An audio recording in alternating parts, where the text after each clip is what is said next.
Bom, espero que estejam bem, né? Então, hoje a gente tem nossa aula, nosso encontro online aqui, né? Para a gente poder discutir alguns elementos sobre o conteúdo, né?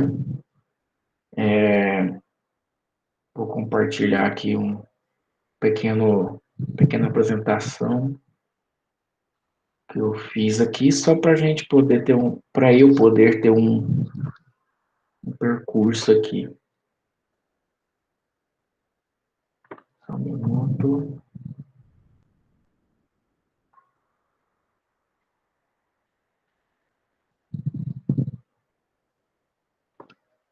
Estou conseguindo visualizar aí a apresentação.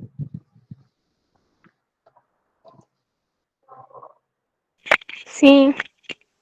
Beleza, então.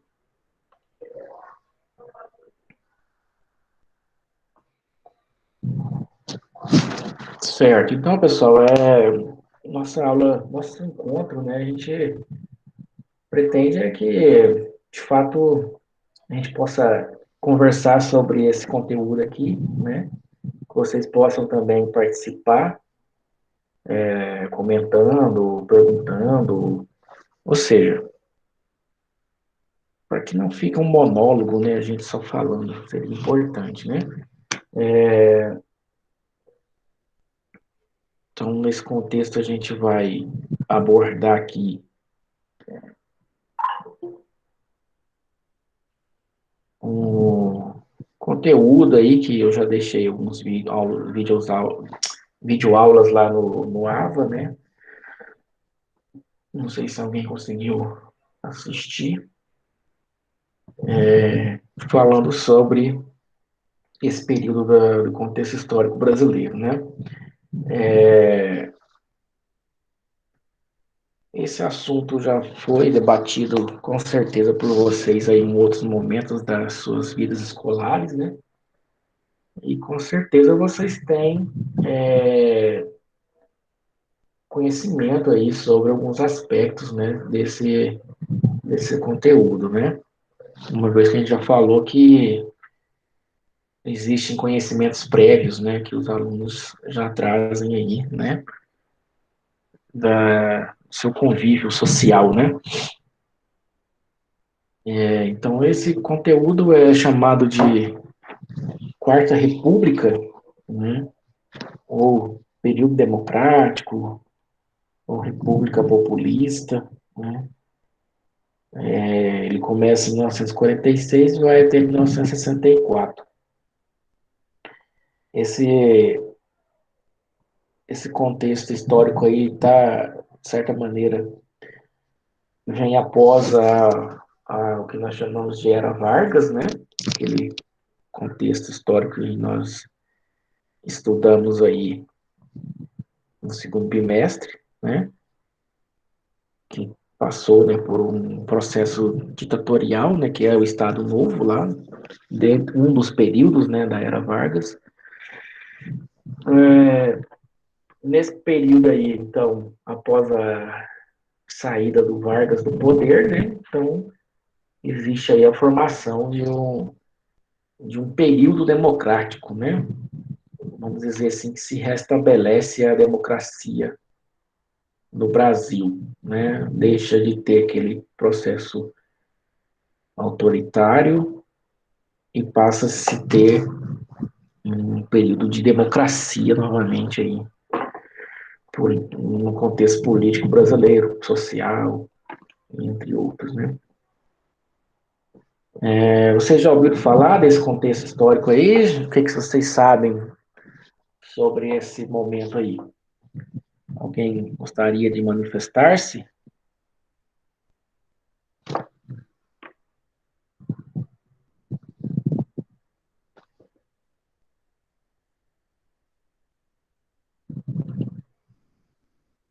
Ninguém gostaria de falar nada? Tá certo, então. Bom, pessoal, então vamos falar aqui um pouco sobre a Constituição, a democracia, né, e os processos aí, as desigualdades sociais que permaneciam e permanecem no contexto da sociedade brasileira, né? Com o fim do Estado Novo, logicamente, né, seria instituído aí, uma vez que o cenário mundial aí, né, já tinha saído daquele contexto lá do nazismo, né, a Segunda Guerra tinha acabado de ser encerrada, né, todo esse contexto histórico mundial aí, então influenciou, né, no mundo inteiro para que se houvesse as democracias fossem fortalecidas, né, o Estado de Direito fosse restabelecido, uma vez que o mundo sofreu, né, por todo aquele processo lá, né, de regimes autoritários, né, totalitários e tal. Né? Então, nesse cenário aí, né, mundial, o Brasil vai se inserir também, né, a partir de de um processo democrático, né? A democracia é um fator que está presente aí no cenário mundial aí desde a Grécia Antiga, né? Surgiu lá naquele processo das cidades-estado lá de Atenas, né? Então, democracia, poder do povo, né? A democracia lá na Grécia, onde as pessoas podiam participar, né, lá das decisões e tal, né? Mas sabemos que não eram todos os moradores de Atenas, era apenas os considerados cidadãos, né? Filhos de pai e mãe ateniense, todo esse processo aí, né? Mas, enfim, é um processo que está ligado ao surgimento na Grécia Antiga, né? E foi algo que foi sendo aprimorado, desenvolvido aí no decorrer dos séculos, né? Então, no contexto que nós vivemos atual, né? E que, de certa maneira, está presente no cenário político brasileiro aí por muito tempo, né? Desde a promulgação da República, vamos dizer assim, né? O Brasil teve no seu cenário político aí algumas constituições, né? O que é Constituição? Algum de vocês aí saberia me dizer o que é uma Constituição? Algo simples aí do dia a dia?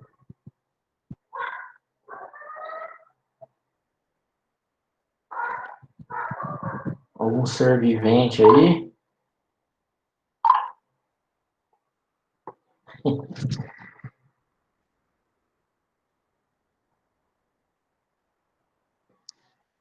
Ninguém sabe a Constituição? Se fosse uma pergunta de prova, então, estava tudo enrolado, então. Seria um conjunto de normas, É, professor? a Constituição, Ah, sim, o que mais?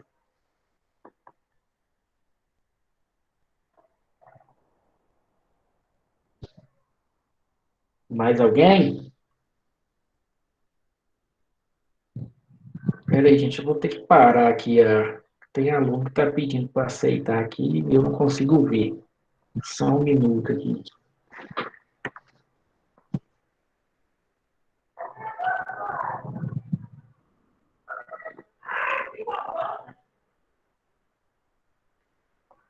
Só um momento, desculpa aí, só tô, porque eu não consigo ver com a apresentação quem está pedindo para aceitar.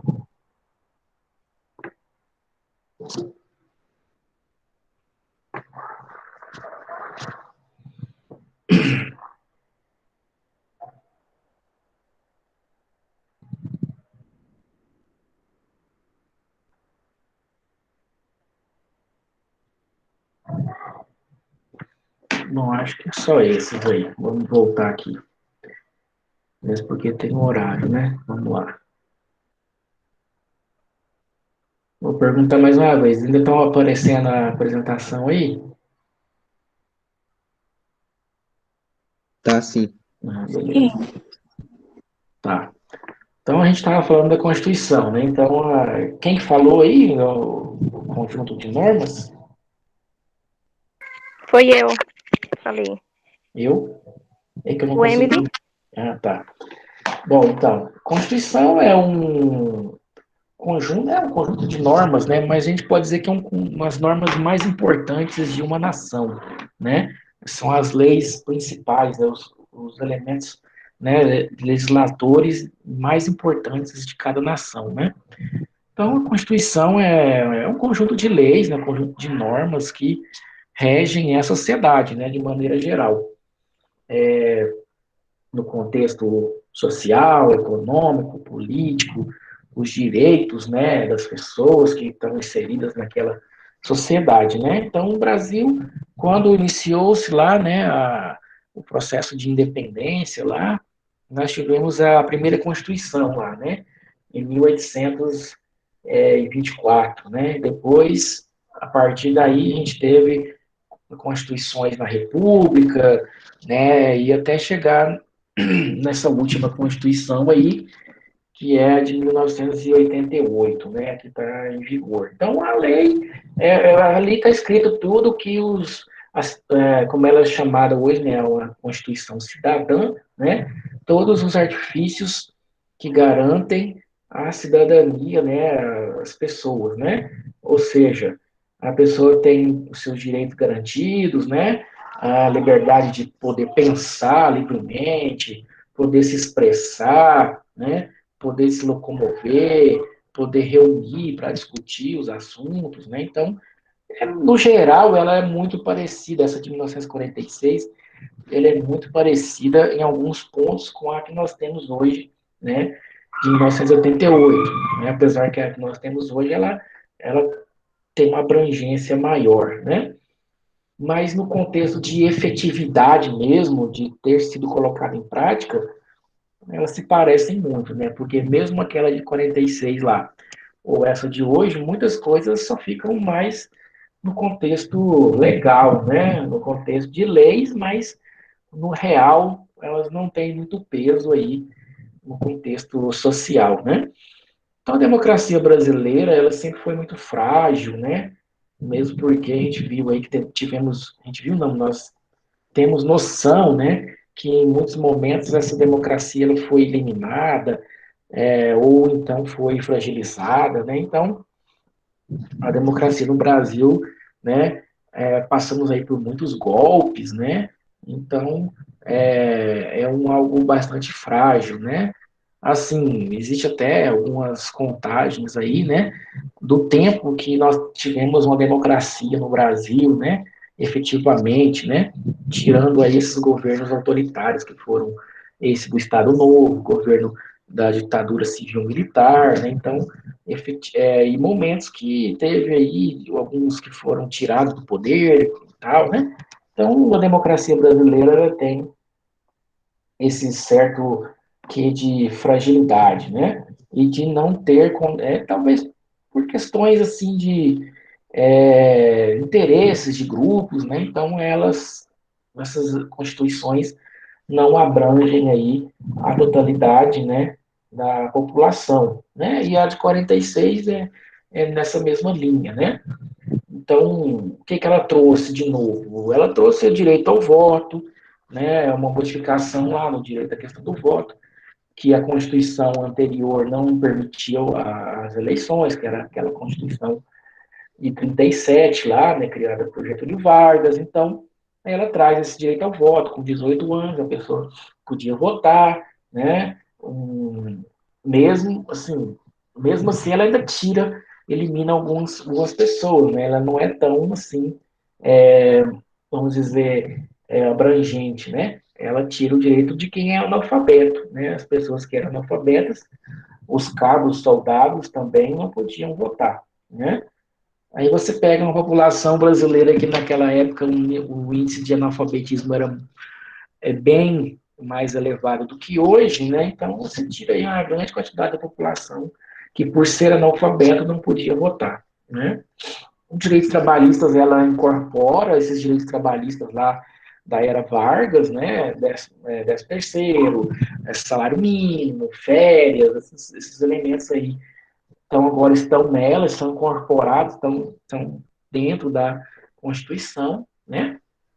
E esses direitos aí organizou a questão dos mandatos políticos, né? 5 anos para presidente, prefeitos e governadores, né, e não tinha reeleição naquela época, né, então ela trouxe essa organização aí de maneira mais geral, né, e essa questão que eu falei, né, garantia de direito, de expressão e tal, né, só que na prática, essa Constituição, ela não trouxe elementos que pudessem diminuir as desigualdades sociais, né? Na prática, nem todos tinham acesso à educação, nem todos tinham acesso à saúde, né? Ou a melhor distribuição de renda, né? Então, ela na prática, não era tão abrangente assim essa Constituição, né? Então, isso é um processo que o Brasil até hoje, né? A gente percebe que não tem essa diminuição aí, essa constituição que tem essa efetividade, tá certo? Então foi assim que, vamos dizer assim, começou, né, esse chamado Quarta República, né, onde as eleições voltaram a ser parte integrante aí do processo social, né? Tem alguma dúvida com relação a esses primeiros aspectos aqui que a gente abordou? Algum comentário? Alguma coisa que gostariam de falar sobre esse elemento aqui? Ou esses elementos?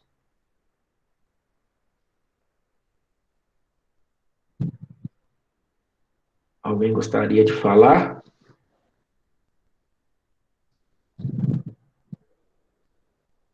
Tá tudo bem? Posso prosseguir, então? Pode ser. Tá. Bom, depois desse aspecto geral aí, né, a respeito da Constituição, a gente vem para o primeiro presidente eleito, né, nesse período, que era um general do Exército, né, chamado Eurico Gaspar Dutra, ou basicamente Dutra, né, governo Dutra, né. Esse governo Dutra, ele foi eleito, né, então participou de um processo eleitoral, onde ele consegue, né, se destacar ali, né, lógico, senão ele não tinha sido eleito, né, então ele consegue ali mais ou menos 3 milhões de votos, que naquela época era o suficiente, né, para poder ser considerado eleito, né, ele concorre com outros adversários, Eduardo Gomes também, militar, lá da, né, tal, mas ele consegue se destacar, né. Dizem que ele era um cara não muito assim carismático, né? Que não meio sisudo, né? Meio fechado e tal, né? Mas enfim, o que acontece é que o Dutra ele teve um apoio importante para conseguir ser eleito, que foi o apoio do Getúlio Vargas, né? Mesmo Getúlio Vargas tendo sido, né, tirado do poder, ou ter sido, né, pressionado a sair naquele momento lá, né, por ter uma postura muito autoritária, ligada mais ao pensamento fascista, né, que não cabia muito naquele momento, tal, como a gente já viu, né, mas mesmo assim o Getúlio Vargas ainda tinha uma especificidade importante na sociedade, né? Uma vez que ele era considerado o pai dos pobres, né? Todo aquele contexto lá do trabalhismo, né? Então, ainda pesava, né, o apoio do Getúlio Vargas. Então, ele apoiou, né, o Gaspar Dutra nesse processo eleitoral, né?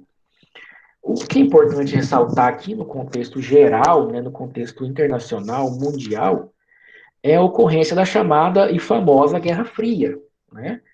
A Guerra Fria é um processo que vai estar presente, né, até 1991. Né? Então, é um processo longo, né? É um processo geopolítico longo que vai desencadear vários processos, né? Vários aspectos políticos dentro do cenário mundial, no qual o Brasil também está inserido. Né? Ah, a Guerra Fria, com certeza vocês já devem ter ouvido falar, já devem ter estudado sobre esse assunto, uma vez que ele tem um peso, uma importância muito grande aí, né, nos acontecimentos históricos, que influenciou o mundo inteiro por muitos anos, né? Então ele tem esse peso importante, né? Então a Guerra Fria foi esse contexto de disputa, né? Após a Segunda Guerra Mundial, pós-guerra, né? Onde vão se destacar duas nações, os Estados Unidos de um lado e a União Soviética do outro, porque eles foram os herdeiros, né? ditos vitoriosos da Segunda Guerra Mundial, que conseguiram derrotar, né, o pessoal lá do eixo, né, das nações do eixo. Então, eles se destacaram, né, como sendo grandes potências mundiais após a Segunda Guerra Mundial, né? Então houve a divisão do mundo aí entre essas duas potências, né? Então essa Guerra Fria foi uma disputa econômica, política e ideológica naquele momento, né? Onde esses dois países, logicamente, pensavam de maneira diferentes, atuavam de maneira diferentes nesses processos aí, né? E com a Guerra Fria não tinha para onde escapar, né? Os países, no contexto mundial, tinham que se alinhar a um desses lados. Ou o lado dos Estados Unidos, pautado no processo do capitalismo, ou aliado à União Soviética, pautado no pensamento comunista, né? São matrizes ideológicas totalmente diferentes uma da outra, né? Ou seja, o capitalismo é diferente, como se fosse água e óleo, né? Não se misturam esses dois elementos aí, esses dois conceitos, essas duas práticas políticas, né? Então, o que acontece? O mundo foi pautado por muitos anos nesse posicionamento, né? Ou se alinhava aos Estados Unidos, ou se alinhava à União Soviética. E os dois amplamente se anulando, né? Ou criando maneiras para influenciar mais que o outro o mundo, né? Porque quanto mais países esses países influenciavam, mais poder econômico, social, político e militar eles tinham, né? Então, os Estados Unidos temiam amplamente que a União Soviética influenciasse os países que eles já influenciavam, né? Então, eles procuravam maneiras de diminuir a influência deles nas suas áreas, né, de influência, entendido? Então, o que, que aconteceu nesse processo da Guerra Fria aí? A Guerra Fria ela não teve um embate físico na prática, né? Então daí o nome Guerra Fria entre os Estados Unidos e a União Soviética, mesmo porque os dois eram e são detentores de tecnologia nuclear, né?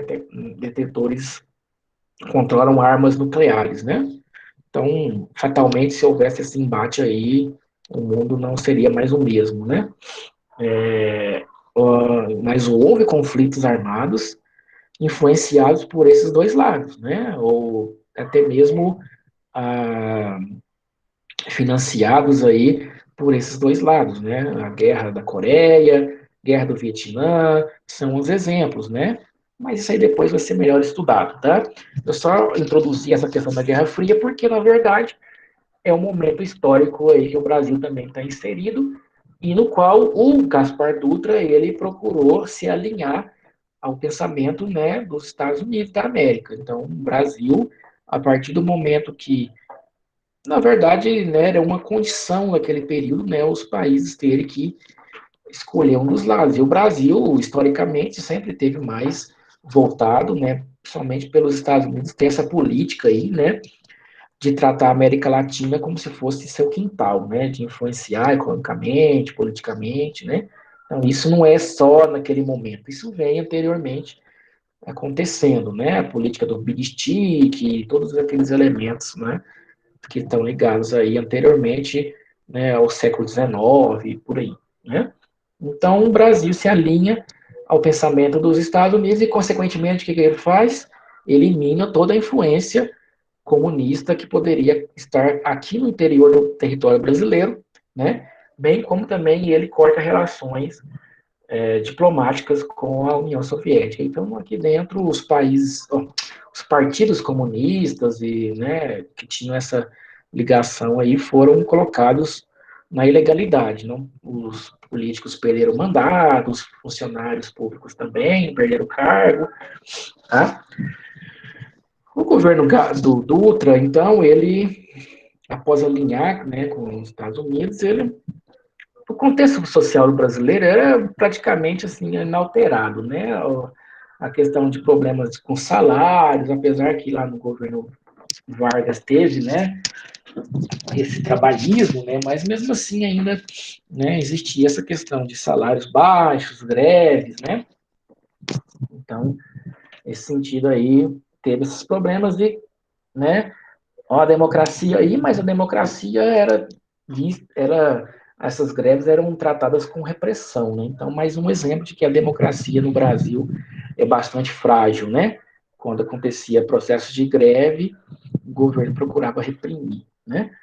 Então, no governo, né, do governo do Dutra, teve esse aspecto aí, né, de problemas ligados a problemas de aumento de salário, né? Então, o governo sempre dizia que não tinha como, né, dar esse aumento por problemas econômicos e tal, né? Então, isso tudo gerou esse processo aí. No contexto econômico, o Brasil até estava com uma situação um pouco tranquila, no sentido que tinha algumas reservas cambiais. É o quê?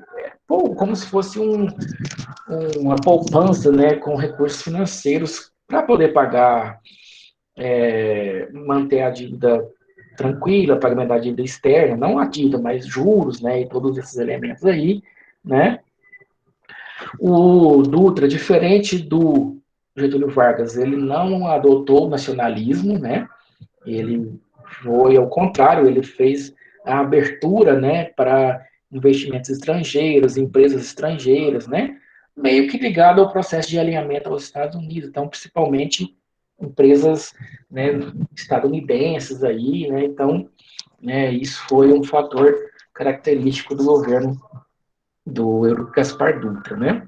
Então ele houve enfraquecimento aí do nacionalismo, né, tal, então,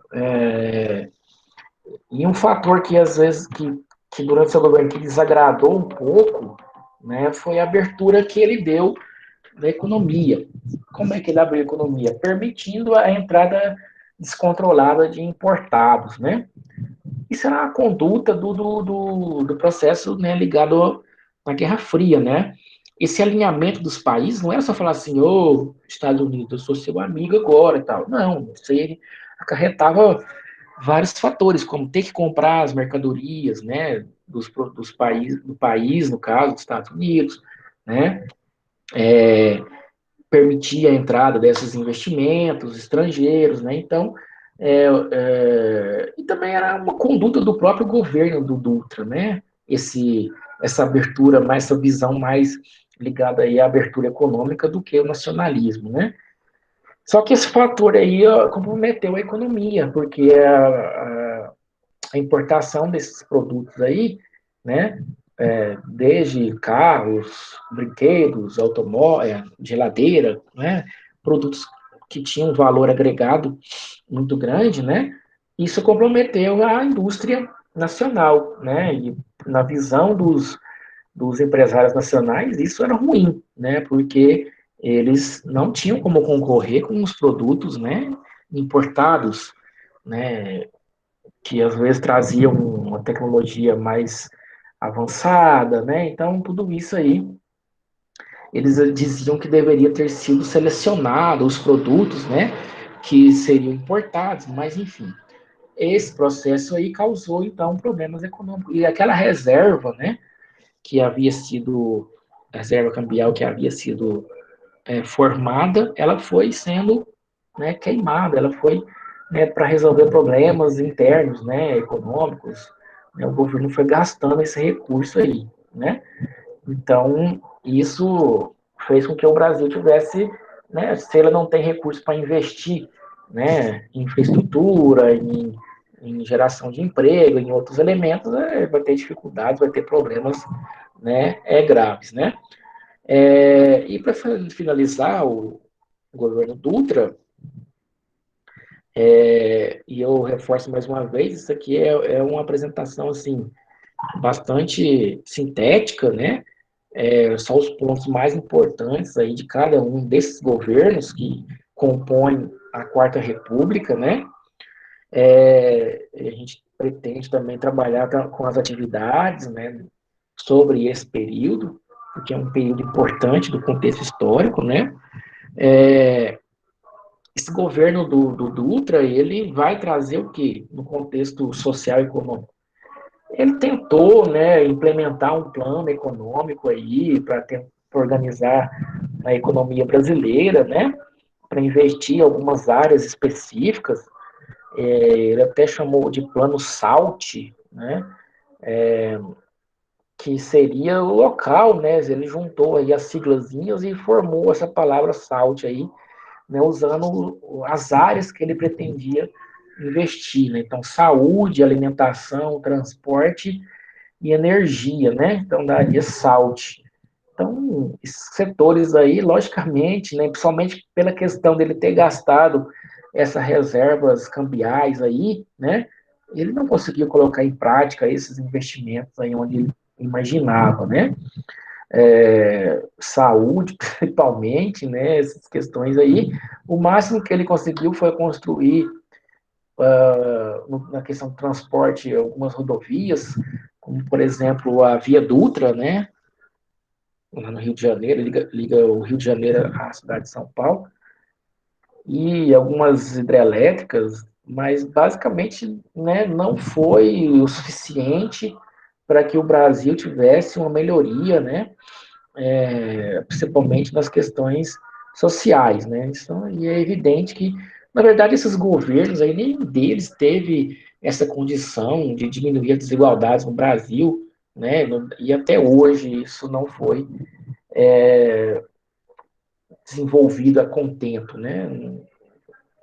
O Brasil não conseguiu organizar algumas coisas sociais, por exemplo, que os países, de maneira geral, da Europa e outros lugares, né, conseguiram, né?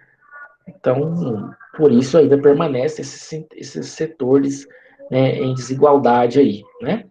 Mas, enfim, o que importa aqui para nós, com relação a esse contexto histórico, qual o objetivo da gente estar estudando sobre essa Quarta República, né? Principalmente entender, compreender, né, os aspectos daquele momento, né, os aspectos sociais, políticos, econômicos, né, e quando eu falo político também, está muito ligado àquele contexto lá daquele projeto, né, não esqueçam também do projeto interdisciplinar da área de humanas, né, saliento aí mais uma vez que esse projeto já se iniciou com aquelas aulas lá na quarta do dia 2, né, espero que alguém tenha participado, né? E que na próxima quarta agora vai dar continuidade, né? Então é importante, né, essas discussões sobre política, né? E esse período ele é recheado desses elementos políticos, né? Da história política do Brasil, né? Esse período aí do período democrático, ele, né, traz aí as organizações, as transformações políticas, né? Pelo que o Brasil passou nesse momento aí, né? Então, é importante fazer essa ligação, né? Então, entender como é que foi sendo organizado naquele momento, né? No contexto da Guerra Fria, né? Esses aspectos todos aí da economia, da política, né? E como é que esses processos vão influenciar nos nossos dias atuais, né? Porque a história, ela não trabalha só com o passado, né? Ela tem essa relação passado-presente, né? Então, a gente precisa compreender o passado, né? E também o presente, entendido? Então, assim, nesse sentido, né, a gente tem esse entendimento, né, buscar entender, compreender essas ligações aí, né, porque não adianta eu só ficar falando, ele precisa interpretar, né, preciso ter uma visão completa, né, para a gente entender, né, o que a gente está vivendo hoje, né, o que vai viver daqui a alguns anos, né, certo? Então, esse governo aí, ele está dentro desse contexto, né, uma Constituição que não atende todos, né, um privilégio de alguns grupos em detrimento a outros, né, então tudo isso aí está ligado a esses governos desse período, né, e os demais que vão vir por aí, né. Tem alguma pergunta, pessoal? Algum comentário sobre o nosso amigo Dutra? Sobre o governo? Algum questionamento aí? Algum comentário?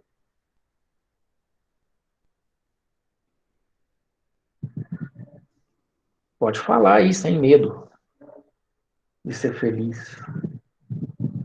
Vocês estão aí ainda, né? Que eu não estou vendo nada aqui. Vocês estão me ouvindo aí? Tamo. Ah, beleza, mano. E aí, ninguém quer falar nada não? Vamos falar aí, comentar alguma coisa aí, pelo amor de Deus, hein? Não, professor, sou de falar não. Ai, ai. Tá tudo tranquilo? Entenderam essas características mais, assim, importantes aí do governo Dutra? Tem alguma pergunta específica? O Dutra, ele passou um pouco, assim, meio que, né, sem ter muitas transformações, né? O que mais aqui chama atenção é essa questão do alinhamento, né, da Guerra Fria e esses elementos de abertura econômica aí, né, para as importações, né? Isso aqui eu acho que não tem muito segredo, né? Posso prosseguir? Por mim, tudo bem, professor. Tá.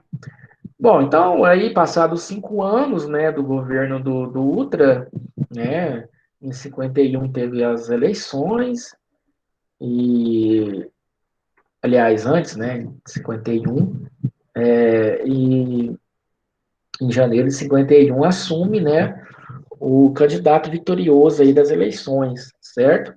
Que vai governar de 1951 a 1954, né? Se você for bom de matemática e fazer a conta aí, vai ver que ainda não deu 5 anos, né? Bom, mas por que que isso ocorreu? Bom, primeiro aí, de novo, né, volta a cena, nosso querido e controverso Getúlio Vargas, né? Dessa vez ele foi eleito, né? Por uma votação expressiva também, se candidatou e foi eleito. Percebo que ele sempre teve, ainda se manteve em destaque na sociedade, né? Como eu já falei, ele apoiou lá o Dutra e ele teve êxito, né? Então, Getúlio Vargas era uma figura importante ainda no cenário político, né? E sendo assim, ele teve essa vitória e conseguiu governar o Brasil mais uma vez, né? O Getúlio Vargas, ele é lógico que o cara tinha que tirar aquele mal-estar, né? Aquele pensamento lá de autoritarismo, né? Ou seja, ele não podia ainda estar vinculado aí aquele pensamento lá de uma pessoa autoritária. Então ele construiu sua campanha tentando quebrar esse rótulo, vamos dizer assim, né? No governo do Getúlio Vargas, nesse segundo governo aí, ele vai manter ainda suas características nacionalistas, né? Ele vai querer ainda ter aquela visão de valorizar, né, as riquezas, de valorizar, né, o que é da nação e tal, em detrimento, né, em oposição ao pensamento internacionalistas, né, vamos dizer assim, né? Só que o cenário brasileiro havia mudado, né? Na era Vargas, ele detinha um controle ainda desse pensamento e tentou inserir nas pessoas esse pensamento nacionalista, né? Ele organizou lá através de intelectuais para que, né, construíssem obras que valorizassem a nação, né? Então isso foi uma característica lá daquele primeiro governo dele, né? Lá da era Vargas lá de 1930 a 45, né? E aqui, dentro, né, como a gente viu lá na sociedade brasileira, já tinha a presença de pessoas, de empresários internacionais, né, de empresários nacionais que tinham ligação com empresários internacionais, o poder, né, dos Estados Unidos aí, né, tudo isso era presente na sociedade, né. Então, assim, havia, nesse momento na sociedade, uma disputa, né, entre aqueles que eram mais ligados a esse pensamento nacionalista e aqueles que não, que tinham que ter a exploração por parte dos grupos internacionais e tal, né? Esses aí eram até chamados de maneira pejorativa, né? De maneira, assim, apelido para denigrir mesmo a imagem, eles eram chamados de integristas, ou desculpa, entregar, né? Entreguistas, ou seja, que queriam entregar as riquezas, né, do Brasil nas mãos desses grupos internacionais, né? Então, nesse momento, a sociedade tinha essa dualidade, né? Desses interesses desses grupos aí, diferentes, certo? Isso vai ficar bastante visível no momento que o Brasil vai começar a explorar os seus recursos petrolíferos, né?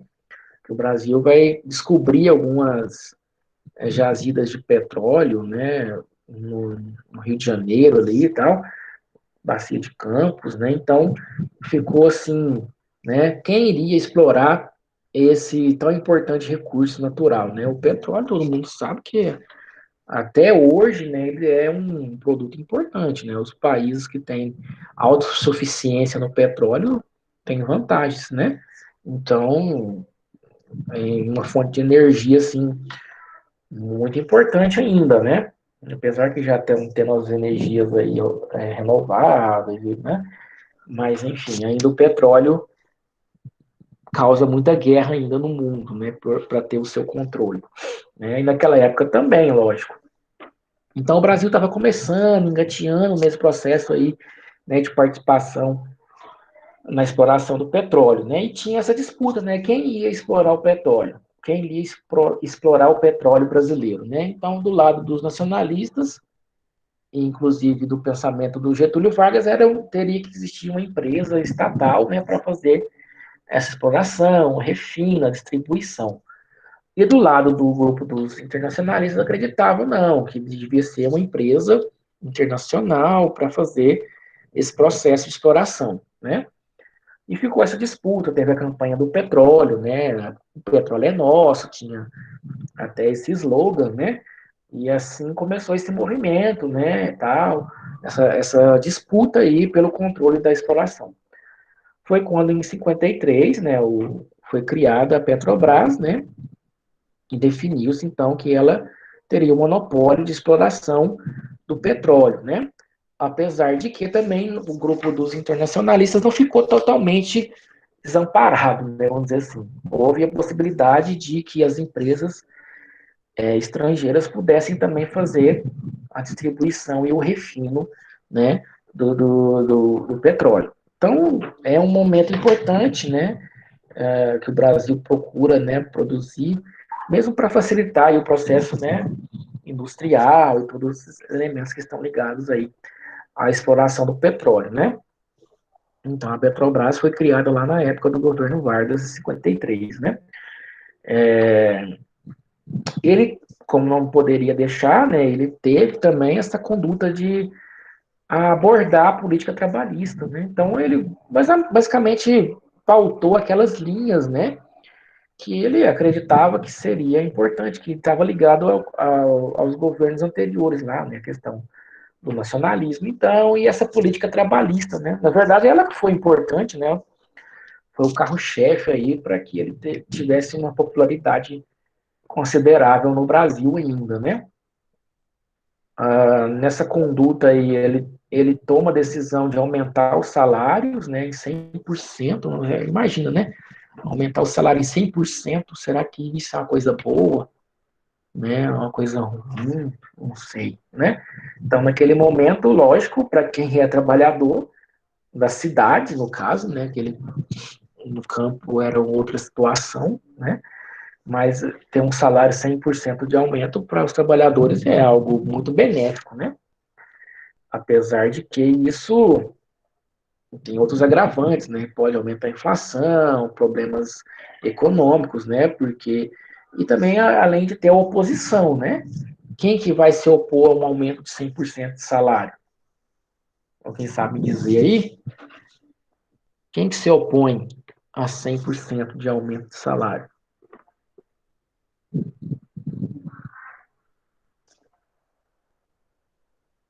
Ninguém se opõe? Hum? Fala. Escutei uma respiração aí. Seriam os patrões, professor? Os empresários, né? Os donos das empresas, logicamente, não ficaram muito satisfeitos com isso, né? Porque se você aumenta o salário, você vai ter que tirar do lucro, né, que você ganha, né, da sua empresa para aumentar o salário dos trabalhadores, né? Então é aí que está o ponto que começa o quê? Um processo de oposição ao governo dele, né? Na verdade, não é só nisso, né? Tem a questão nacionalista também, né? Os grupos, os Estados Unidos mesmo, né? Os grupos empresários internacionais vão começar a olhar o governo do Vargas assim com uma certa desconfiança, né? E vão começar a criar oposição aí ao governo dele, né? Porque ele toma medidas que vão contra os interesses desses grupos, né? Ele toma medidas que vão contra os empresários internacionais, né? Como, por exemplo, ele tentou criar uma lei que controlava a remessa de lucros para o exterior, né? Limitando a 8% a quantidade de recursos que esses empresários internacionais poderiam mandar para a matriz ou para seu país de origem, né? Então, lógico que isso ia causar oposição, né? Os interesses desses grupos estavam sendo diminuídos, né? Eles podiam mandar o tanto que eles quisessem antes, né? Apesar que essa lei ela não passou, ela não foi, né, promulgada porque o Congresso não aprovou lá naquele momento, né? Mas isso causou um descontentamento, né? Essa política nacionalista também com relação ao petróleo, né, descontentou os Estados Unidos que tinham os interesses, né, que suas empresas, a maioria das empresas petrolíferas eram nos Estados Unidos, a Shell, por exemplo, e outras, né? Então isso causou descontentamento dos Estados Unidos, né? Os empresários nacionais que eram ligados aos internacionais, tinham negócios, né? Também ficaram descontentes, tá certo? E esse aumento do salário, né? Então, isso tudo vai ocasionar essa oposição aí do governo Vargas, né? Então, é um governo, sim, que teve alguns elementos que a gente não foi assim, nossa, que algo profundo, que alterou na questão social, né, de maneira geral, né? Mas ele teve esses elementos, essas características aí, né? O governo do Vargas, então, vai passar por um processo de crise, né, nesse contexto aqui, certo?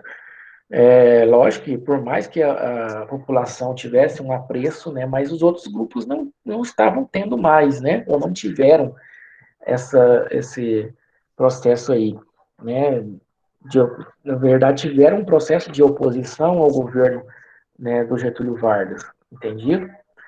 Então aí aparecem algumas pessoas que vão se destacar nesse processo de oposição, né? Como esse Carlos Lacerda, que era um jornalista ligado a esses pensamentos internacionalistas, né?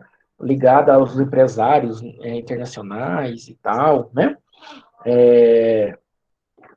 Vai ter também a questão do, do, dos militares, né? Que vão começar também a ter oposição a ao governo, né, na verdade, do governo Vargas, né, vão pressionar nesse final aí para que ele renunciasse, né, porque na verdade os interesses militares também estavam ligados aos interesses, né, internacionais aí, empresariais, né, principalmente porque os militares tinham uma ligação muito forte no contexto da Guerra Fria, né, com os militares dos Estados Unidos, né, eles participaram junto, né, lá na Segunda Guerra, no processo lá de que o Brasil teve que ser quase que uma divisão do exército norte-americano, né, estadunidense, né, mais correto aí, né, para poder participar da guerra. Então eles tinham e esse pensamento, né, comunismo e tudo mais, isso vai estar muito presente, né? Então qualquer coisa que você fizesse que ia contra os interesses dos Estados Unidos, a pessoa já era vista como comunista, né, e tal, entendido? Então isso tudo vai pesando aí no governo do Getúlio Vargas, né? Esse Carlos Lacerda, ele tinha um jornal, né, uma tribuna da imprensa, e ele, ali nesse jornal, ele fazia reportagens para fazer oposição ao governo, né? Getúlio Vargas. Então ele era quase que ele incomodava bastante o Getúlio Vargas, era uma pedra no sapato, né, do Getúlio Vargas. Na verdade, ele queria o poder, né? O Carlos Lacerda ele tinha, né? Ele participava de um partido chamado UDN, né? E essa UDN tinha essa ligação com esses grupos aí empresariais e tal, né? Mas eles sempre eram derrotados aí nas eleições, então, né? Tinha esse interesse, né? Até que teve um atentado, né? Ao Carlos Lacerda, isso vai ser vamos dizer assim, o fato que vai contribuir para o final do governo Vargas, né? Então, o Carlos Lacerda sofre um atentado, ele é atacado na casa dele por duas pessoas, né? Que no final vão se descobrir que tinham ligação com Getúlio Vargas, né? Era o Gregório Fortunato, que era o chefe da segurança do Getúlio Vargas, né? Então, a história oficial, que teve uma investigação, né, da aeronáutica, conta que eles foram até a casa do Carlos Lacerda para matá-lo, né? Mas chegando lá, o segurança, que era o Rubem Vaz, né, o major da aeronáutica, ele impede que isso aconteça, né? Mas mesmo assim ele é atingido e morre, né? E o Carlos Lacerda leva um tiro no pé, né? Mas enfim, isso faz com que seja, né, obviamente ligado à figura do Getúlio Vargas, né? Então isso vai pesar, então a pressão aumentou, a pressão dos militares, a pressão dos adversários políticos, né, para que o Getúlio saísse, né, ou renunciasse, não sei. E a solução que ele encontrou, né, foi a solução de suicidar, né, de tirar a própria vida, né, para resolver essa situação. Então, em agosto, né, de 54, ele se suicida. Então, isso tudo traz uma repercussão muito grande, né? As pessoas ficaram muito comovidas por isso, né? O brasileiro tem essa visão, né? É um processo histórico, né? De considerar os presidentes como, né? Quase que semideuses, né? Então, eles, né, não só por isso, é lógico, né? Mas pelo fato de Getúlio Vargas ter o peso que ele tinha, né? Para as pessoas mais pobres da sociedade, né? Então, houve essa comoção toda aí, né? Ele deixa uma carta falando, principalmente a questão que ele sai da vida para entrar para a história e tal, né? Todo um processo, né? Então, o governo Getúlio Vargas é marcado por essas características aí, né? Que a gente falou, tá certo? Alguma dúvida, pergunta?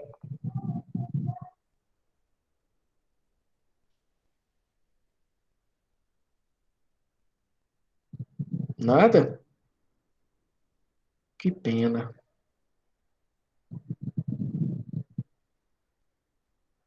Algum comentário sobre o nosso amigo Getulinho?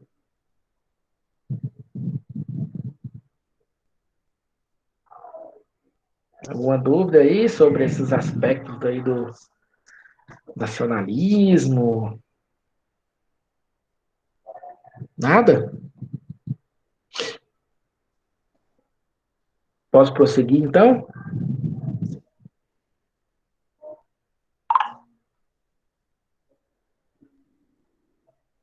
Vocês estão aí ainda?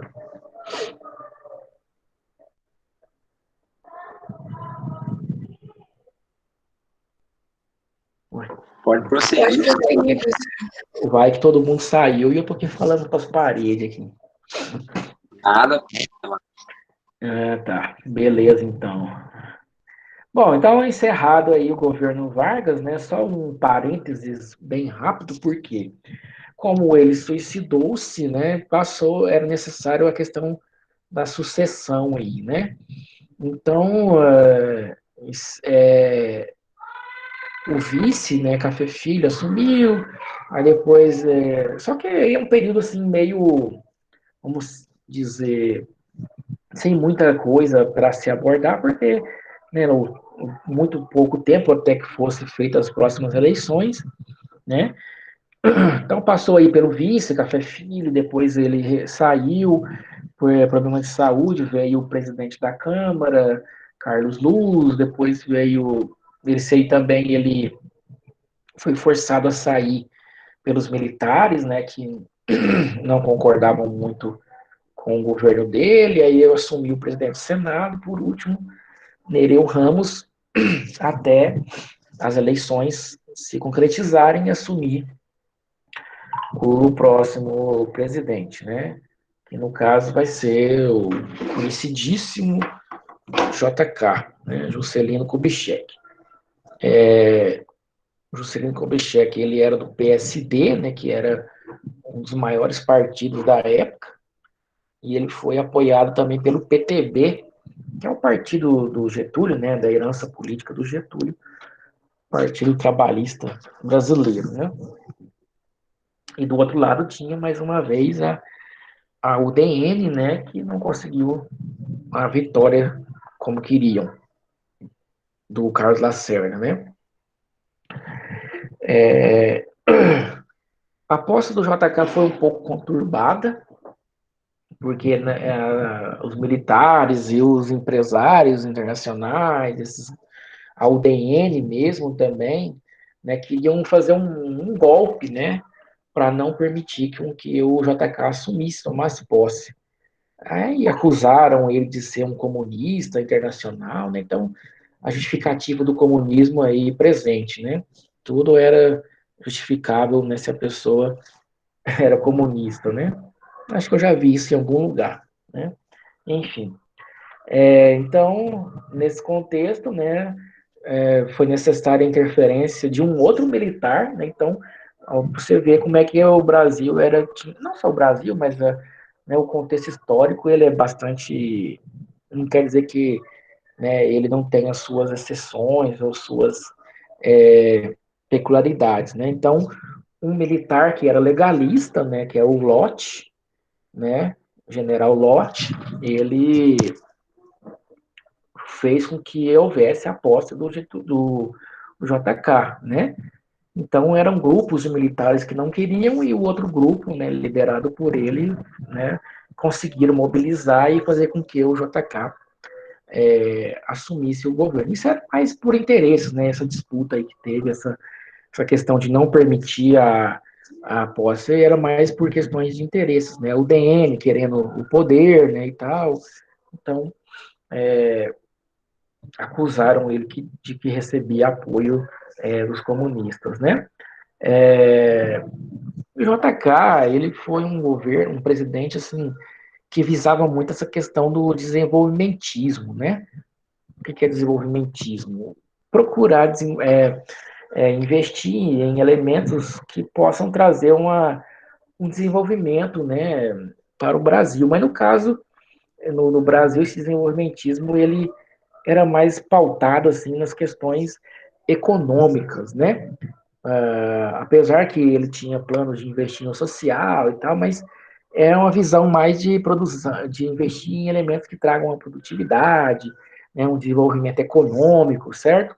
Então esse plano, o JK tinha um plano, né, um chamado plano de metas, que eram mais de 50 metas ali que ele planejava, né, cumprir, né, onde ele tinha até um slogan, 50 anos em 5.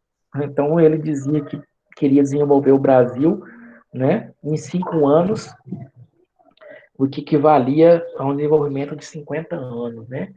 É lógico que isso era um sonho, era assim um processo que demandaria muitos fatores e que fatalmente não tinha como ser cumprido totalmente, né?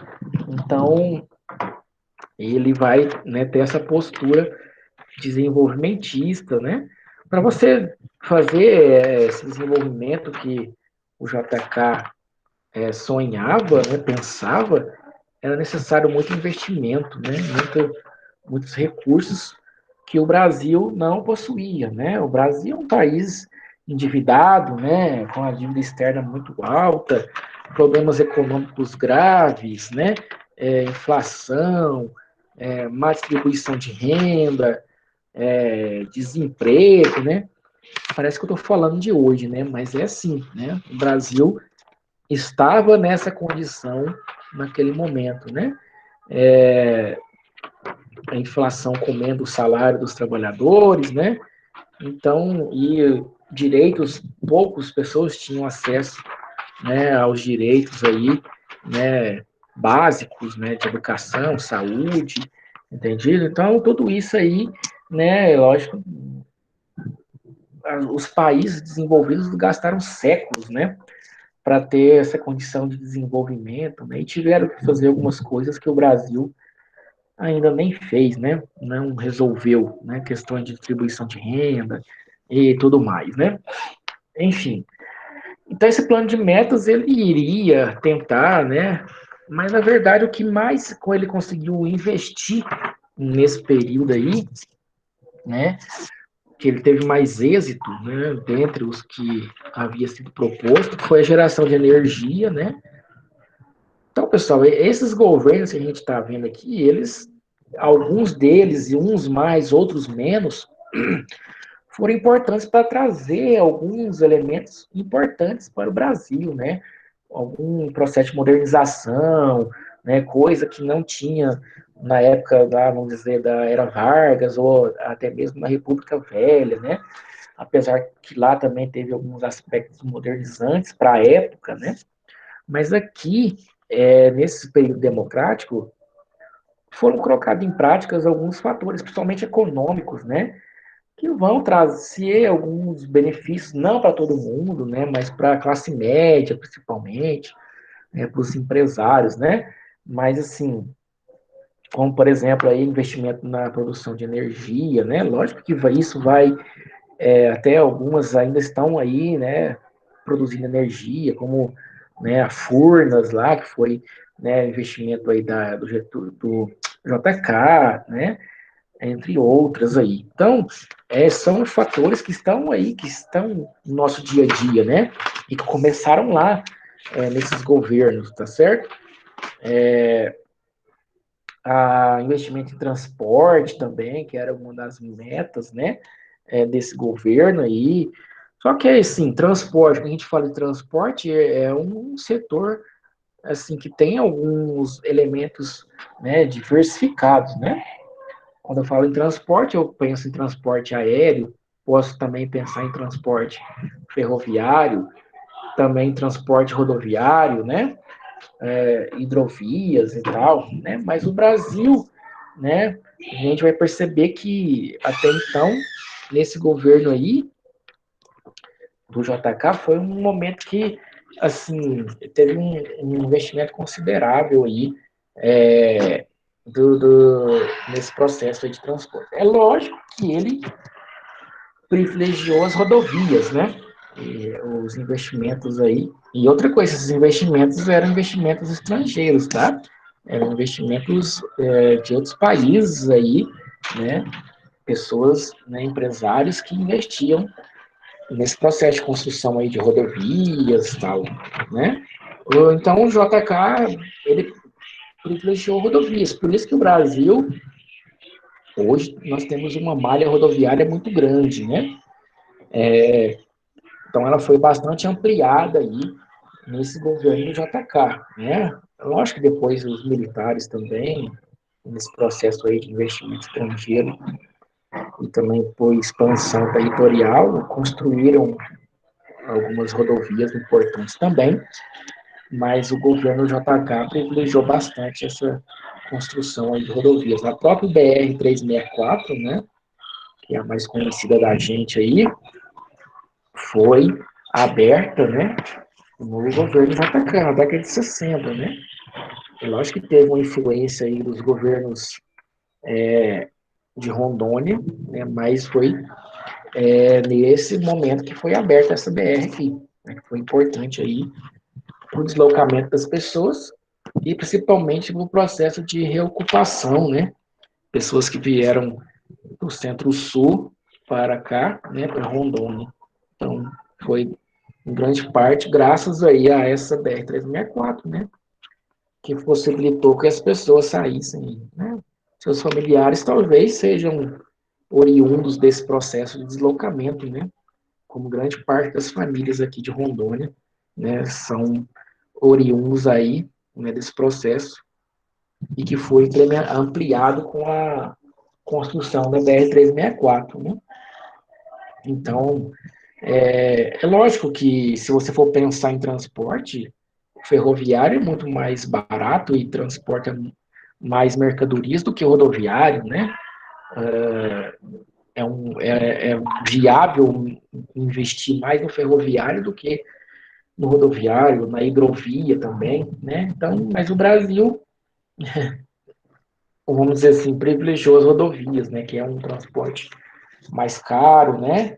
Desperdiça mais recursos aí, né? Isso é difícil de manter, né? Basta olhar aí as nossas rodovias, né? Então, imagina, rodovias da década de 60, né? Como é que elas já não estão, né? E passando aí por esses processos aí de tapa-buracos, né? Esses elementos todos, né? Mas aí entra o contexto, né? Do investimento também do governo JK, que foi a vinda das montadoras, né? As montadoras de veículos vieram mais ou menos não, nesse período aí do governo JK. Volkswagen, GM, Willys, né? A Fusquinha, né? Que foi sendo, né, produzido nesse período aí, né? Então, se essas empresas vieram, né, com a influência, né, que se tem, né, desse capital estrangeiro, logicamente, seria investir em rodovias, né?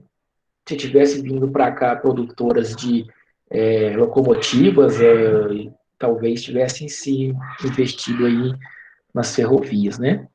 Então isso é um problema, né? Porque o transporte no Brasil é caro, né? É deficitário, né?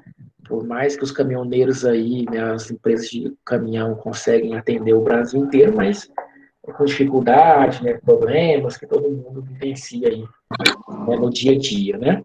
Então, nesse governo aí do JK, privilegiou-se nesse processo aí de transporte, né, a construção de rodovias aí, né? O professor, Oi. mas já que todos os meios de transporte dependem do transporte rodoviário, não seria por isso que foi privilegiado esse transporte rodoviário?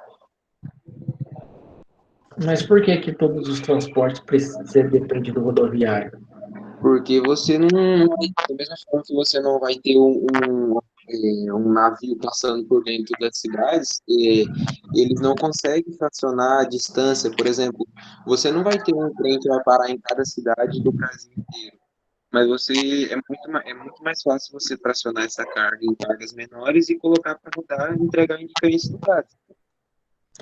Ah, mas, por exemplo, se você tivesse o Brasil investido na malha ferroviária, de fato, porque se você vê a nossa malha hoje, ela não abrange o território brasileiro, né? É uma Uhum, quantidade mínima. Então, se você tivesse investido no ferroviário como os outros países aí, você observa filmes mesmo, aí você consegue ver que os trens conseguem ir em cidades pequenas, cidades grandes, né? Então, não teve um interesse de investir na ferrovia, né? É lógico que a distribuição dentro das cidades, você ia precisar ali de um mínimo, né, de caminhões para fazer isso, mas é possível atender com a malha ferroviária, por exemplo, né? Na verdade, isso chama de transporte modal, né? Você vai fazendo uma interligação desses transportes aí, né? Uma hidrovia, da hidrovia você passa para a ferrovia, né? Mas, sim, é lógico que a rodovia ela tem a sua importância, mas não deveria ser a mais importante, tá? Essa é a diferença, entendeu? aham, Você poderia ter a rodovia para fazer igual você está falando aí, né? Pegar uma carga de um trem que está numa cidade maior e transportar para cidadezinhas menores, mas mesmo assim não impedia que a ferrovia passasse, né, se tivesse investimento nesses locais, entendeu? Então, o que eu uhum, estou falando é o privilégio que se teve na rodovia em detrimento de outros meios de transportes mais baratos, né?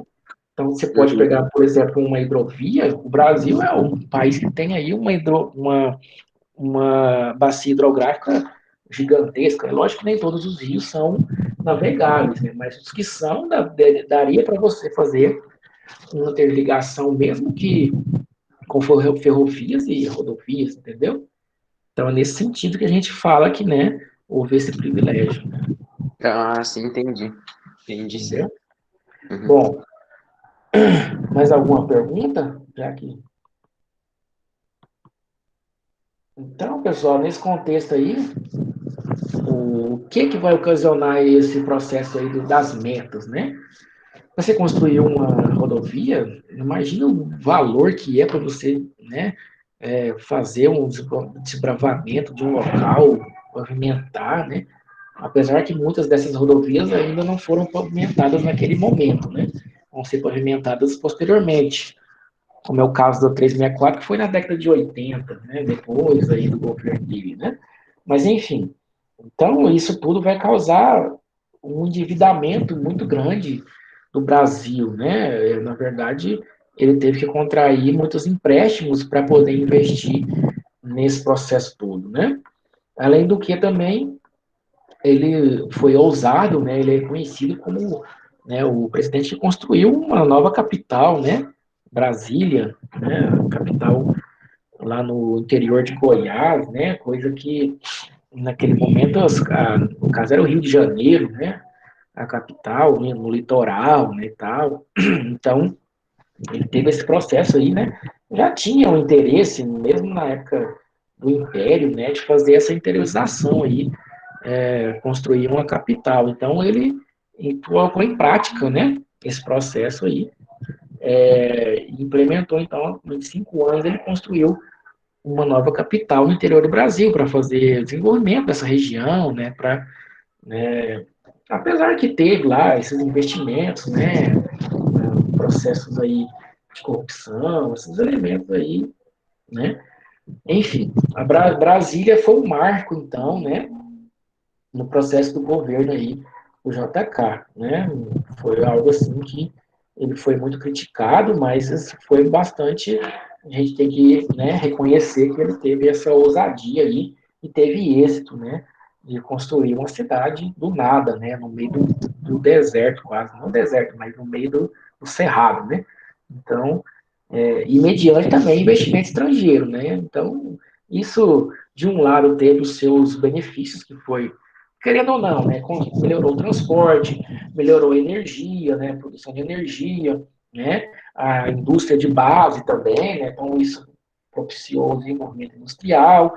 Alavancar a economia local, não é? E isso alavancou a economia, né, gerou mais recursos, melhorou, né, os créditos, né, para as pessoas, né, poderem adquirir lá os produtos, né, como uma enceradeira, por exemplo, um rádio, um carro, né, como a indústria das montadoras aí estavam, né, em desenvolvimento, né, então tudo isso foi os anos dourados, né, porque, querendo ou não, né, de um lado tinha, né, lógico que não beneficiava todos, beneficiava, né, as classes, vamos dizer assim, a classe média, empresários, né, e tal.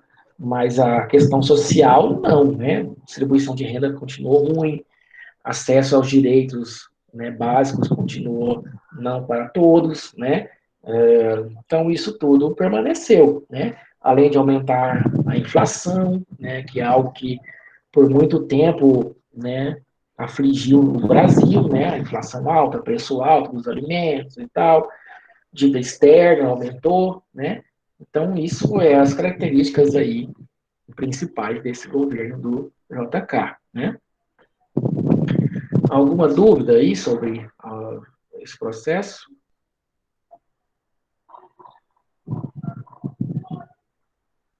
E lembrando, né, gente, que no cenário mundial a gente vai ter muitas mudanças também no mundo, né? A década de 50 teve lá revoluções, né? Então isso tudo também influencia na questão cultural, né? A televisão chegando, né? Rede Tupi, depois Rede Globo, né? Tudo nesse momento aí, né? Ainda o rádio como sendo um fator importante, né? De transmissão das coisas, né? No caso aí, né? Dessa transição do JK pro João Goulart, né? Que vai ser o último presidente aí desse período, né? Então, nos anos 60, começando aí também, né? A gente vai ter na questão mundial muitas mudanças, né? Rock and roll aí aparecendo, os Beatles, a Rolling Stones e muitos outros, né, que vão surgir nesse contexto cultural aí, o cinema, né, desenvolvendo. Então é um momento da história do mundo aí, do Brasil, que teve muitas transformações, muitas mudanças, né, a questão da guerra do Vietnã, lá, o pessoal protestando nos Estados Unidos, né, uma mudança de pensamento, contra a cultura, né? Tudo isso aí está borbulhando aí nesse momento aqui, dos anos 60, 50, entendeu? Então, é um momento assim, né? É lógico que a gente está falando aqui de maneira, né, mais geral aí sobre esses aspectos, né? Mas se você for aprofundar, né, mais sobre esses aspectos, que você vai ver que tem muitas transformações aí, né, no mundo inteiro, não só no Brasil, né? Só que apesar de as práticas permanecem, né, no Brasil, né, essa questão ainda de ter essa visão das classes, né, serem tiradas de acesso a direitos, né, e tal, então isso ainda é muito presente nesse período democrático ainda, né? Imagina no períodos ditatoriais que vão no período ditatorial que vai vir depois, nessa questão de direito aí. Se no período democrático aí nós já temos esse processo de não ter uma distribuição de renda, de não garantir os direitos das pessoas, né, dos trabalhadores e tal, indígenas e outros elementos aí, imagina no período, né, de ditadura, né? Então, são reflexões aí que devem ser feitas, né? Professor, Oi. eu tenho uma dúvida. O que o senhor falou é que foi privilegiado as classes média e classe alta.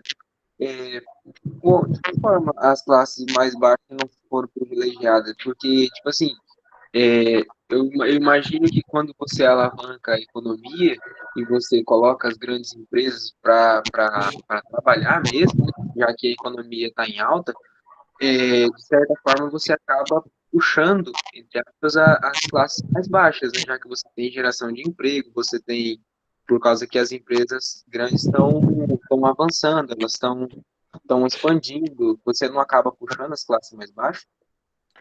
Não, porque no Brasil tem um probleminha chamado má distribuição de renda.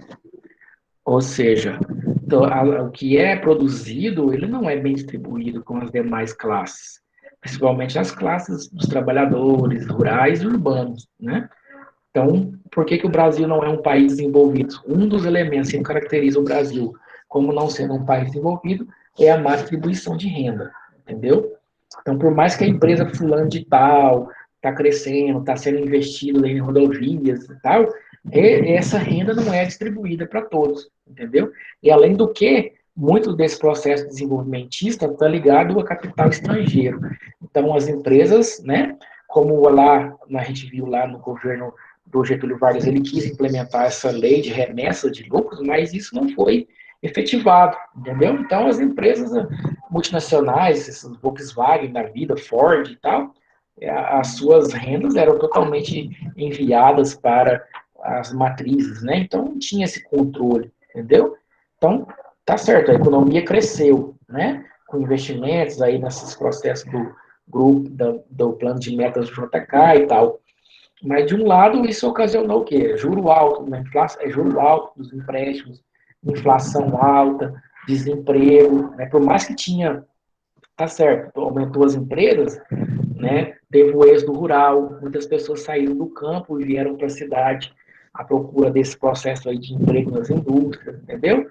Então, não adianta você ter um crescimento do bolo se você não vai ter esse bolo dividido igualmente ou próximo, né, dessa distribuição mais igualitária, entendeu? Entendi. Certo? É lógico que o desenvolvimento, a gente pensa nesse contexto, né? Se desenvolveu a indústria, logicamente as pessoas. Só que isso não refletia em salário, né? Em aumento de salário, essas coisas. Por quê? Porque os empresários, eles visam lucro, né? Então, quanto menos salário pagar, melhor para eles, né? Então, é assim, é a lógica, infelizmente, que o Brasil foi sempre inserido nesse contexto, né? Dos interesses das elites em detrimento dos interesses das classes, né, menos privilegiadas. E aí que vem o quê? Para conseguir isso, o que tem que ter? Os movimentos sociais, porque de graça eles não vão conseguir nada, né? Então tem movimentos sociais do campo, da cidade, e por aí vai, né? Certo? Alguma outra dúvida aí? Bom, Professor, eu fiquei com dúvida. Eu vou fazer uma pergunta. pode. Se o governo do Juscelino foi muito bom, assim, em termos de expansão, então por que ele não tentou se reeleger? É porque naquela época não tinha reeleição. A Constituição não permitia a reeleição. Era só 5 anos, entendeu? Ah, tá, entendi. Mas eu penso que se talvez tivesse reeleição naquela época, com certeza eu creio que ele iria. Isso eu falando, né? Eu penso que não só ele, né? Qualquer um que tivesse no poder ia tentar, como acontece hoje, né? O poder é bom, né? Bom, mais alguma pergunta? Não? Continuando, até que hora que vai até 10h50? Acho que é 10h40. 10h40? Ah, então tá quase, né? Bom, então falta aqui o Jânio Quadros e o último, né, o João Goulart. Na verdade, o Jânio Quadros ele passa bem rápido ali no poder, ele renuncia logo nos primeiros 8 meses de governo, né? Ele foi o primeiro presidente a tomar posse na nova capital, né, Brasília, né? Eu achei importante pôr aqui que o vice dele era o João Goulart. O João Goulart ele foi vice também do JK, certo? Porque naquele momento as eleições para vice e presidente eram eleições separadas, né? O povo votava para o presidente e o povo votava para o vice-presidente, entendeu? Então, às vezes, coincidia de um presidente ser eleito de uma chapa e o vice de outra chapa ser eleito, né? Então, também, com certeza, acontecia de muitas vezes o presidente ser contrário ao vice, né? Porque eles não, às vezes, não gostavam do outro, politicamente falando, né? Então, isso aconteceu. E o João Goulart, ele vai ser uma peça importante porque ele vai ser o último presidente do período democrático, antes da ditadura, né? E ele já não era muito bem visto aí por alguns setores, né? Empresariado, militares e entre outros, tá? Bom, e o João Goulart também, ele não era bem visto porque na época que deu aquele 100% de aumento do salário mínimo, lá na época do governo Vargas, ele era o ministro da Economia, tá? Então, muitos atrelaram a ele, os empresários mesmo que ficaram, né, contra esse processo aí, já não viam o João Goulart com bons olhos, né? Bom, o Johnny Quadros, ele foi vereador, foi deputado, foi prefeito de São Paulo, foi governador de São Paulo e conseguiu se eleger presidente. Tá? E ele conseguiu, dentre esses aí, conseguiu mais quantidade de votos, mais ou menos 5 milhões de votos, conseguiu eleger aí o Jânio Quadros. Tá? O Jânio Quadros era um cara muito controverso, sabe? Uma pessoa assim. Ele era considerado demagogo, era considerado também contraditório, sabe? E ele conseguiu ganhar as eleições com o símbolo que ele mais usava, que era uma vassoura. Tá?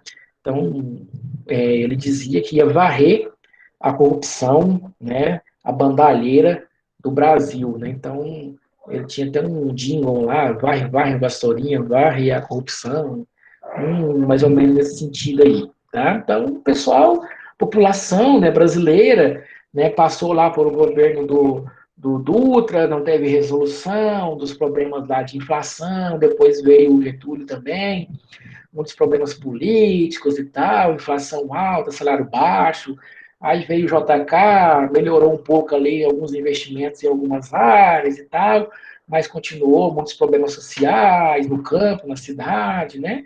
E aí veio Jânio Quadros, o pessoal veio e pensou, não, né? Isso é um processo histórico do Brasil, né? As pessoas enxergarem, né, os presidentes como sendo aqueles que vão resolver os problemas, né, e tal.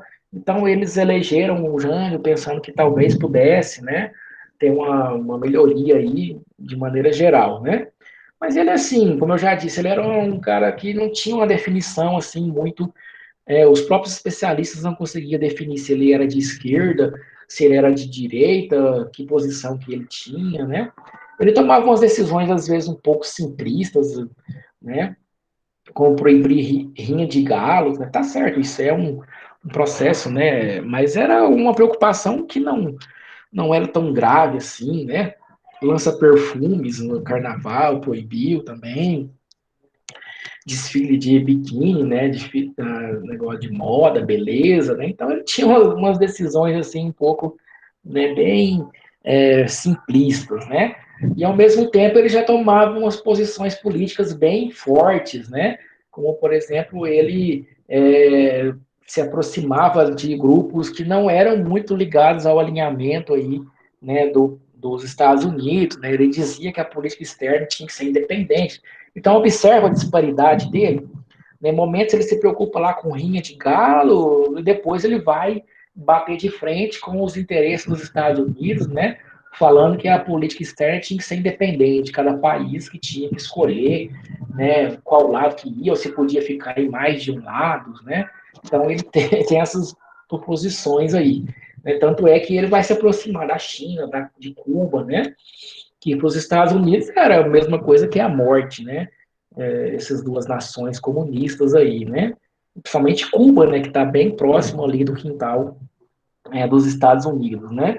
Então ele se aproxima, vamos dizer assim, diplomaticamente, né? Tentando recursos, né? Da, da China e tal, né? Ele também vai atrás de empréstimos, né, para poder melhorar lá os investimentos no Brasil. Então ele vai no FMI, né, que é o Fundo Monetário Internacional. Só que o FMI ele tem vários, né, elementos, pré-requisitos que o país tem que fazer para poder conceder o empréstimo, né? Tem que diminuir o crédito para a população, tem que diminuir salário, muitas coisas, né? Então, isso foi acarretando problemas também, mais problemas econômicos aí para o Brasil, né? Esse contexto todo, né? E ele também se aproxima, concede uma medalha lá, mais importante, né? Cruzeiro do Sul, aí, ao Che Guevara, né? Então, isso para a direita, para o pessoal os empresários, os militares, isso aí foi algo terrível, né? Nessa concepção aí que se tinha e que se tem, né? Sobre esses contextos aí. Então, ele sofreu uma oposição a UDN, né? A UDN, de novo, ela apoiou ele não era da UDN, mas ele foi apoiado pela UDN.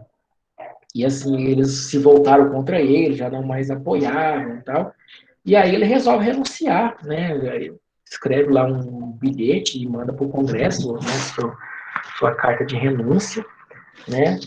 Se especula que ele imaginava que talvez o Congresso e o povo ia pedir para ele voltar, né? Mas não aconteceu isso, né? Então ele renunciou, né, ao seu mandato. Então ele não teve assim uma desenvoltura assim, mesmo porque não deu tempo, né?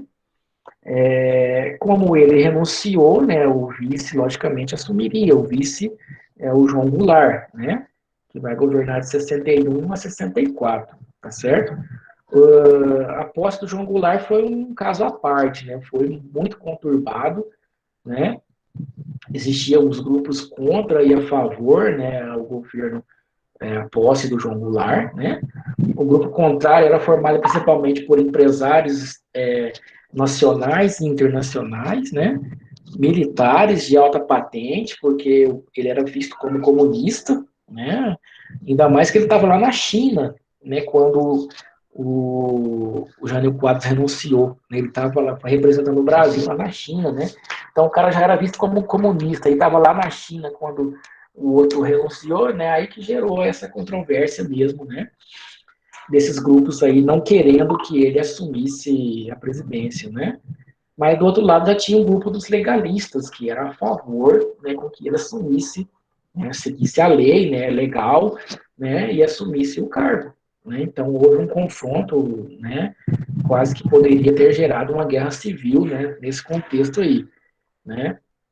E para que não houvesse, né, Aí começou um movimento no Sul lá, com o Leonel Brizola, né, que foi candidato a presidente aí uns anos depois, né, que era cunhado dele, mas e com isso conseguiu articular uma maneira para que ele assumisse e atendesse, né, o interesse dos dois lados, onde eles implementaram o parlamentarismo, né? O parlamentarismo é um sistema de governo que é diferente do presidencialismo, né, que a gente tem hoje, que tinha, né, no momento, onde quem governa é o primeiro-ministro, né? É uma pessoa que é tirada lá dos deputados, do Congresso, e ele detém o poder executivo, né, o parlamentarista, no caso, o primeiro-ministro. Então, o governo ficou dividido entre o João Goulart e o Tancredo Neves, que foi colocado como o primeiro-ministro, né? Então, o João Goulart não tinha poderes plenos, né, para tomar as decisões aí que ele queria, né? Só que quando eles fizeram uma PEC, né, proposta de emenda constitucional, naquela época já tinha PEC, né? E assim, eles colocaram lá um artifício que teria um plebiscito em 63, né, para ver se a população queria a volta do presidencialismo ou não. Então, em 63 foi feito esse plebiscito e a maioria decidiu a volta do presidencialismo, né? O que caracteriza o governo do João Goulart? É um governo num momento muito conturbado da história brasileira, é um governo que teve muitas crises aí políticas, principalmente, né? Foi um momento assim que as tensões estavam muito grandes, né? Problemas econômicos altíssimos, inflação, desemprego, tudo isso aí que já faz parte, né? Fazia parte do cotidiano daquele momento e até mesmo, né? Um resquício hoje, né? Então, nesse sentido, o João Goulart ele teve um começo, assim, ele tinha uma visão de reformas, né? Ele tinha interesse em fazer reformas, né, para atender aos interesses nacionais da população, né?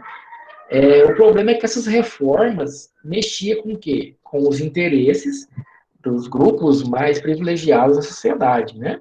Então, essas reformas mexiam com os interesses dos empresários, dos fazendeiros, dos empresários estrangeiros, né?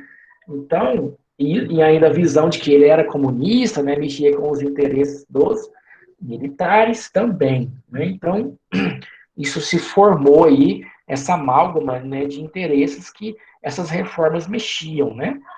Então, foi um momento que os movimentos sociais estavam em polvorosa, né? UNE, né? União Nacional dos Estudantes, movimento das ligas camponesas no campo, né? Principalmente na região Nordeste, na região Norte, onde esses movimentos aí tinham muita desenvoltura, né? Que, no caso das ligas camponesas, requisitavam a reforma agrária, né? Na cidade, os estudantes requisitavam uma reforma universitária, né? Os trabalhadores requisitavam uma reforma tributária, entendido? Então, tudo isso era nesse cenário ainda. Então, imagina o governo, como é que era esse governo do João Goulart. O negócio estava pegando fogo naquela época lá, né? Esses movimentos sociais, e misturado com o comunismo, né, e direita e esquerda, então o negócio era muito complicado ali, aquele período ali, certo? Além dos movimentos conservadores também, né, que começaram a aparecer, né, como o IBAD, o IPS, que eram grupos ali ligados a empresários, ligados a intelectuais que acreditavam, né, nesse processo aí do comunismo e tal, né, que isso deveria ser barrado. Então, esses movimentos aí da família, né, da questão, né, dos valores conservadores e tudo mais, também estavam em polvorosa ali, né? Então, o João Goulart ele não tinha apoio do Congresso para fazer essas reformas, e aí o que ele fez foi tentar se aproximar da população para que a população pressionasse o Congresso, né? Para a população em geral, isso seria muito ótimo, né? Essas reformas, chamou de reforma de base, que é trabalhar na base, né? Da sociedade, reforma agrária, né? Distribuição de terras aí, dos latifúndios, né? Então, tudo isso aí seria importante, né? A população teria a condição de frequentar, se tivesse feito essas reformas, uma universidade, né? De ter a sua terra e tal, né? Só que isso foi tolhido, né? Isso foi interrompido, porque, como eu disse, isso atrapalhava os interesses aí, né? Dos militares, dos empresários e tudo mais. E daí, então, em março de 64, inicia-se aí o golpe civil-militar, né? Então a gente chama civil-militar porque teve essa mistura aí de empresários, militares e esse pensamento anticomunista, né, e tudo mais aí envolvido nesses aspectos, tá certo? Bom, pessoal, então esse é o último presidente aí do período, né? Tem alguma pergunta, alguma dúvida?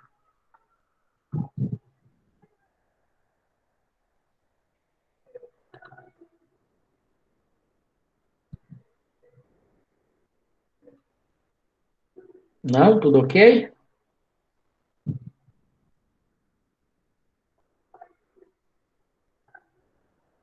Por Alguém mim, tudo responda? certo, professor. Ah, tranquilo, então. Bom, então a gente já está em cima do horário, né? Horário de almoço aí, né? Todo mundo está com fome. Então, Tô brocado. se alguém não tem mais perguntas aí, né, algum comentário, a gente vai se comunicando então lá pelo WhatsApp, né? Se tiver alguma dúvida lá, pode mandar mensagem ou pelo e-mail também, certo? Depois eu vou disponibilizar a aula lá no. Vou mandar pelo e-mail da turma lá também, que acho que não, é meio pesado esse negócio aqui, certo? Então, boa tarde para todo mundo aí, bom almoço e um abraço para todo mundo aí, até a próxima aí. Valeu. Hein, professor? Diga. O senhor, se a gente mandar alguma dúvida no WhatsApp, o senhor só responde em horário de expediente ou o senhor não tem problema em responder depois ou antes? Ué, cara, eu pediria que se fosse possível no horário de trabalho normal, né? Ah, tá, aham, porque às vezes Mas a gente se tá no com caso, uma assim, se atividade. você tiver a dúvida na hora lá e quiser mandar também, aí eu respondo a hora que eu tiver a possibilidade, beleza? Beleza, tranquilo. Porque às vezes Valeu. você esquece a dúvida lá, né? Então, Aham, beleza, beleza, valeu. pessoal. Um abraço aí, até mais. Falou.